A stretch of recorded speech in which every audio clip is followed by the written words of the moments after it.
BCB ও ক্রিকেটারদের সাথে board meeting এর বিস্তারিত জানাতে আমাদের সঙ্গে যুক্ত হচ্ছেন সহকর্মী হাসিনুর রহমান। সরাসরি যুক্ত হচ্ছেন তিনি।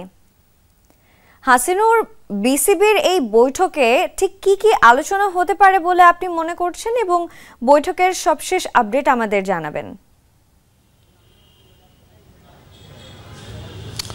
আসলে বৈঠকটার এক্স্যাক্ট কি এজেন্ডা, কি বিষয়ে আলোচনা হবে সেই বিষয়ে কিন্তু বিসিবির পক্ষ থেকে আমাদেরকে জানানো হয়নি। যেটা শিডিউলে আছে, দুটো সেশন এখানে ধরা আছে। এখানে যে বিসিবির নতুন যে অ্যান্টি কারাপশন ইউনিটের যে প্রধান অ্যালেক্স, ওনার সঙ্গে ক্রিকেটারদের একটা বৈঠক আছে। অর্থাৎ অ্যান্টি কারাপশন সাবেক আইসিসির অ্যান্টি কারাপশন ইউনিটের হেড ছিলেন তিনি, তার সঙ্গে বৈঠক। অর্থাৎ যে ক্রিকেটারদের যে ডিসিপ্লিনারি সংক্রান্ত ইস্যুগুলো আছে, অ্যান্টি কারাপশনের ম্যাচের ফিক্সিংয়ের প্রস্তাব পেলে কী করতে হবে, সেই বিষয়গুলো নিয়ে অবশ্যই ক্রিকেটারদের একটা ধারণা দেওয়া হবে, যেহেতু অ্যান্টি কারাপশন ইউনিটের হেড তিনি।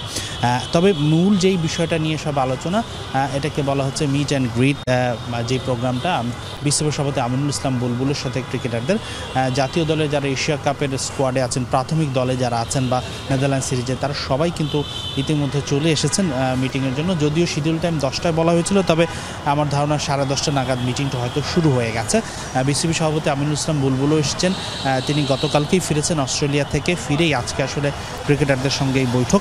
যেমনটা আমি বলছিলাম যে ফিক্সড কোনো এজেন্ডা বলা হয়নি, তবে যেটা আমরা শুনতে পেরেছি বা যেটা গুঞ্জন আছে যে সাম্প্রতিক সময়ে ক্রিকেটারদের কিছু আচরণে বিসিবির সভাপতি একটু মনক্ষুণ্ণ হয়েছেন বা তার বিষয়টা পছন্দ হয়নি। তো সেই বিষয়গুলো নিয়ে ক্রিকেটারদের অ্যাটিটিউড কেমন হওয়া উচিত, সামাজিক যোগাযোগ মাধ্যমে তাদের কর্মকাণ্ড কেমন হওয়া উচিত, সেই সব বিষয়ে একটা সেশন করবেন বিসিবি সভাপতি। তিনি যেহেতু লম্বা সময় আইসিসি এসিসিতে কাজ করেছেন, এই ধরনের ওয়ার্কশপ তিনি বাইরেও হয়তো করেছেন, ক্রিকেটারদের সঙ্গে সেই বিষয়গুলো নিয়ে আলোচনা করবেন তিনি।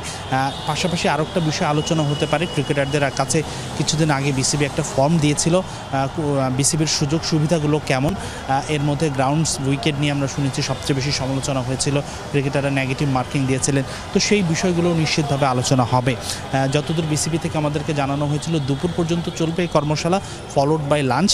তবে এর পরবর্তীতে আসলে সভাটা শেষ হলে এক্স্যাক্টলি আমরা জানতে পারবো যে কী ধরনের বিষয় আলোচনা হয়েছে। তবে আমি যে ইস্যুগুলো বলেছি সেগুলোই মোটামুটি এজেন্ডাতে আছে, সেটা নিশ্চিত।